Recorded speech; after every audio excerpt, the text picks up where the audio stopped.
Olá, que bom te ver por aqui no Mãe Star. Hoje a gente traz um tema muito especial sobre a autoestima, principalmente relacionados às gestantes e às mães em aleitamento materno. As mulheres, quando engravidam, muitas não sabem exatamente o que elas podem em relação aos cuidados da beleza durante a gestação e o que não é permitido que pode prejudicar o bebê. Então eu convido, com muito prazer, a doutora Roberta Vasconcelos Berg, que é médica dermatologista, é doutora pela Universidade de São Paulo em dermatologia também e mãe do Daniel. O Daniel tá aqui com a gente também, aqui nos bastidores. Mãe em tempo integral, então ele vem com a gente para o programa. Bem-vinda, doutora Roberta. Obrigada pelo convite. É uma honra participar do canal com vocês. Doutora Roberta, durante a gestação eu tinha muito receio de usar qualquer tipo de medicação ou qualquer creme para a pele, porque eu li em algumas revistas que alguns ácidos não podia e eu usava algum ácido, por exemplo, retinóico, mas eu também não tinha certeza o que podia. Então, como eu tinha receio de passar para minha bebê, eu parei de usar tudo. E no final da gestação eu fiquei muito incomodada porque apareceram várias manchas, os famosos melasmas. E daí eu resolvi, então, ir a um dermatologista no 8º mês e me salvou, porque eu estava com a autoestima muito baixa por conta disso. Então conta pra gente, o que são os famosos melasmas e por que eles aparecem? O melasma, ele é um tipo de mancha que é muito comum aparecer na gravidez. Ele não é só exclusivo da gravidez. Tem muitas mulheres que nunca ficaram grávidas e têm melasma. Ou elas podem também, depois da gravidez, passar a gravidez sem nenhum tipo de mancha e também ter melasma, né? Mas durante a gravidez é um momento especial em que toda a pigmentação da pele está alterada.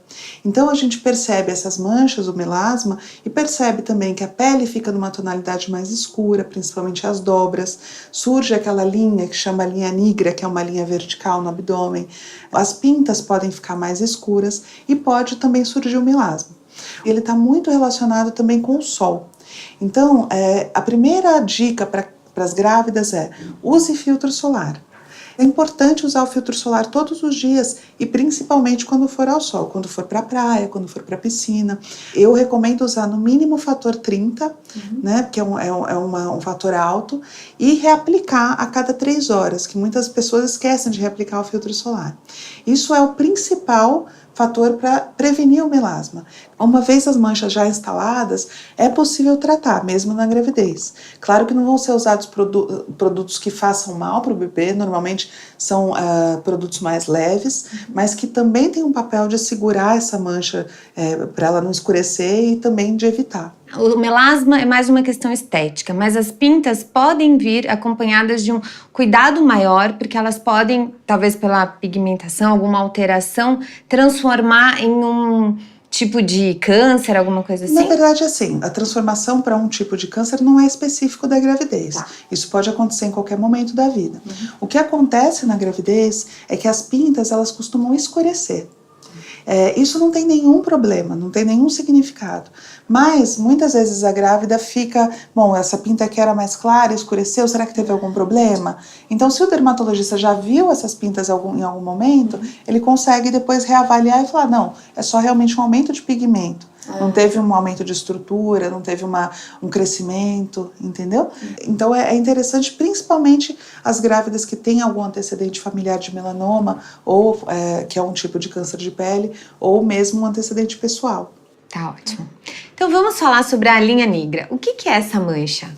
A linha negra, ela é uma mancha que muitas grávidas têm. Ela é uma linha vertical, bem no meio do abdômen da grávida. Ela normalmente começa no 2º trimestre e vai escurecendo até o final.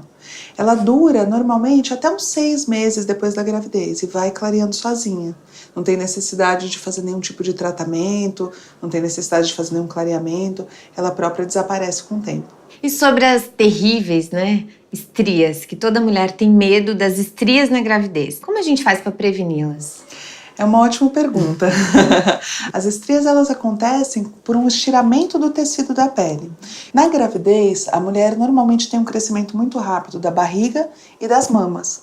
E é nessas regiões que as estrias costumam aparecer nessa fase. Existem 3 fatores que predispõem as estrias na gravidez. O primeiro é a idade da mãe. Quanto mais jovem, as estrias têm mais chance de aparecer. O segundo é a etnia da paciente. Então, pacientes negras têm mais probabilidade de ter estria do que aquelas brancas. E o terceiro, que é o único fator que é modificável, é o ganho de peso na gravidez. Então, quanto mais peso se ganha na gravidez, maior a chance de aparecerem estrias. Não existe uma evidência muito forte que usar creme ou óleo previna o surgimento de estrias. Mas também não tem nenhuma evidência de que não adianta nada. Na dúvida, é melhor usar. Mas a gente não coloca isso como primeira linha de prevenção. A primeira linha de prevenção é controlar o peso. E se aparecerem as estrias, tem como tratá-las? Tem. O tratamento hoje que é mais eficaz para estrias é o tratamento a laser. Então pode ser feito um tipo de laser específico para melhorar a cor, né, aquelas estrias vermelhas, e outro para melhorar o colágeno da pele.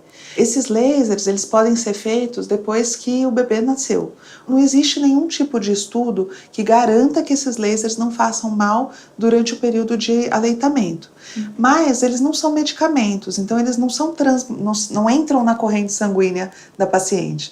Então é pouco provável que eles façam mal. Alguns médicos optam por fazer, outros não. Isso vai muito da linha de trabalho de cada médico.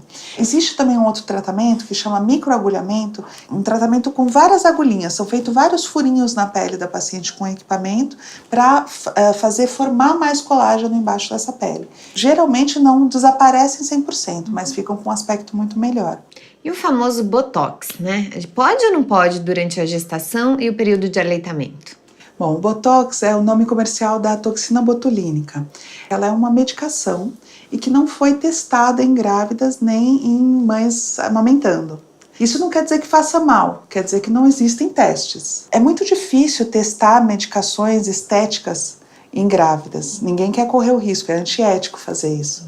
Então a gente não tem essa resposta com segurança. Alguns médicos optam por fazer, outros não. A maioria não faz, né? E a própria fabricante da toxina não recomenda que seja feito. Em casos de cesárea, né, que tem a cicatriz, algumas mães, né, algumas mulheres têm a cicatrização perfeita, outras ficam uma espécie de queloide. Como que a gente pode tratar, se é possível reduzir essa camada mais grossa? O aspecto final vai depender muito da predisposição da paciente para fazer queloide ou cicatriz hipertrófica, né? O que pode ser feito? Uma vez que a gente sabe que a paciente tem essa predisposição, logo depois da cesárea, podem ser usados alguns cremes à base de silicone para tentar evitar que eles se formem. A maioria das vezes a gente não consegue evitar com esses cremes. E aí a gente vai tratar. O tratamento para queloide, para cicatriz hipertrófica hoje, que é mais feito, é a injeção de uma substância chamada corticoide dentro da cicatriz, que vai fazer a cicatriz ir murchando com o tempo. Se a cicatriz ficar atrófica, ela ficar afundada, podem ser feitas outras coisas, talvez até refazer aquela cicatriz. Pode ser feito também microagulhamento ou laser de CO2 para tentar deixar essa cicatriz um pouco mais apagada. Depende muito do formato da cicatriz e do problema que se desenvolve. E sobre peelings, é permitido na gestação?